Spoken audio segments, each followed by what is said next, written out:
Magandang araw, mga kapolitok.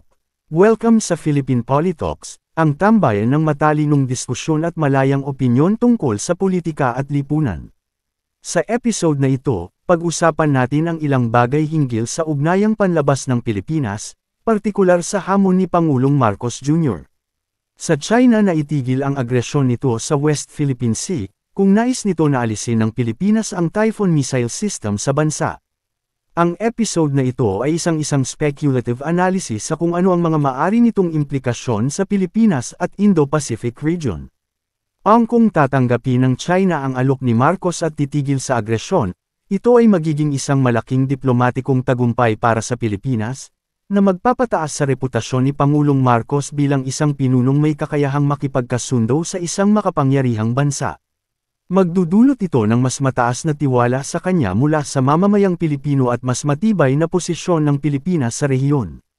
Sa maikling panahon, maaaring bumaba ang tensyon at bumuti ang relasyon ng China at Pilipinas, na maaaring magbukas ng bagong mga usapan sa diplomatikong larangan. Gayunpaman, ito ay magiging isang estratehikong panalo para sa China dahil matatanggal nito ang sistema ng missile ng US malapit sa teritoryo nito nang hindi kinakailangang bitawan ang anumang inaangking teritoryo. Sa ganitong paraan, mapapalambot nito ang presensya ng US sa Pilipinas, na magpapahina sa estratehiya ng Amerika sa Indo-Pasipiko. Ngunit may malaking panganib na hindi tutuparin ng China ang pangako nito, batay sa kasaysayan nito ng paglabag sa kasunduan, halimbawa, ang militarisasyon ng mga artificial na isla kahit na dati nitong sinabi na hindi ito gagawin. Dahil dito, maaaring gumawa ng hakbang ang US upang kontrahin ang ganitong galaw, tulad ng pagpapalakas ng presensya nito sa rehiyon sa pamamagitan ng mas madalas na naval patrols, karagdagang kasunduan sa militar kasama ang Pilipinas, o pagdadala ng iba pang advanced na armas.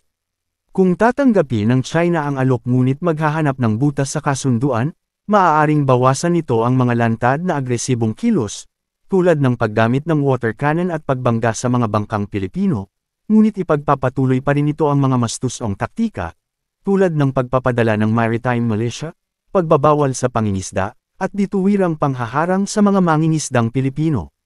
Ang ganitong estratehiya ay maaaring magbigay ng ilusyon na hamupa ang tensyon, ngunit sa katotohanan, patuloy pa rin itong ipinipilit ang kontrol sa pinag-aagawang teritoryo. Kung magtagumpay ang ganitong taktika, maaaring hamina ang tiwala ng mga Pilipino sa proteksyon ng US, na maaaring humantong sa mas neutral o pro-China na pananaw ng Pilipinas sa hinaharap.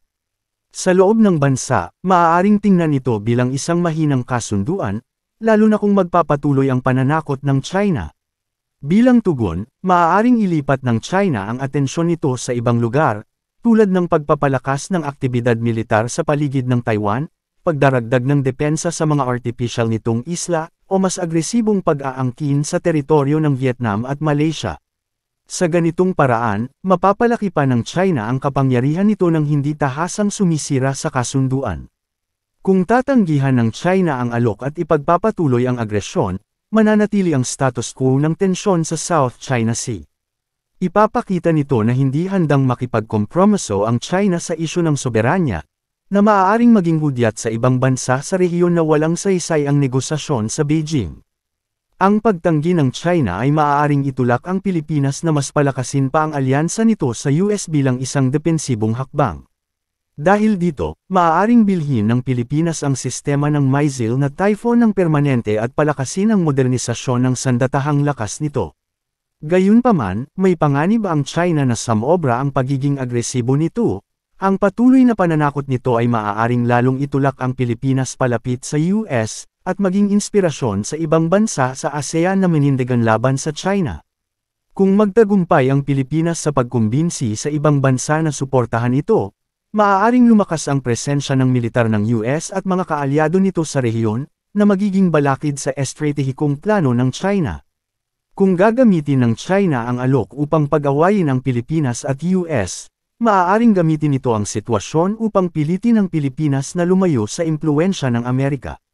Halimbawa, maaaring sabihin ng China na handa itong makipag-usap ngunit may kondisyon, tulad ng pagbawas ng presensya ng tropang Amerikano o paghinto ng mga joint patrol. Kung mangyari ito, maaaring lumitaw ang mga hindi pagkakasundo sa loob ng gobyerno ng Pilipinas, kung saan may mga pabor sa mas malakas na relasyon sa China dahil sa kalakalan at ekonomiya, habang may iba namang nais manatiling tapat sa alyansa sa US. Kung magtagumpay ang China sa estratehiyang ito, maaaring hamina ang posisyon ng US sa rehiyon dahil lalabas na hindi maaasahan ang Pilipinas bilang kaalyado. Bilang tugon, maaaring dagdagan ng US ang diplomatic at military engagement nito sa Pilipinas upang matiyak na hindi ito madadala sa orbit ng China. Kung mauunahan ng US ang sitwasyon sa pamamagitan ng mas maraming deployment ng tropa at armas, maaaring magpadala ang Amerika ng karagdagang barko, drone, at air defense system, pati na rin ang pagtaas ng bilang ng mga sundalong Amerikano sa ilalim ng Enhanced Defense Cooperation Agreement, EDCA. Maaari ring palakasin ng US ang kooperasyon nito sa mga kaalyado tulad ng Japan at Australia upang mapalakas ang seguridad sa rehiyon. Sa ganitong senaryo, maaaring gumanti ang China sa pamamagitan ng pagpapalakas ng presensya ng hukbong pandagat nito, mas agresibong pagpapatrolya sa pinag-aagawang tubig, at pagpapalawak ng mga ehersisyong militar malapit sa Pilipinas.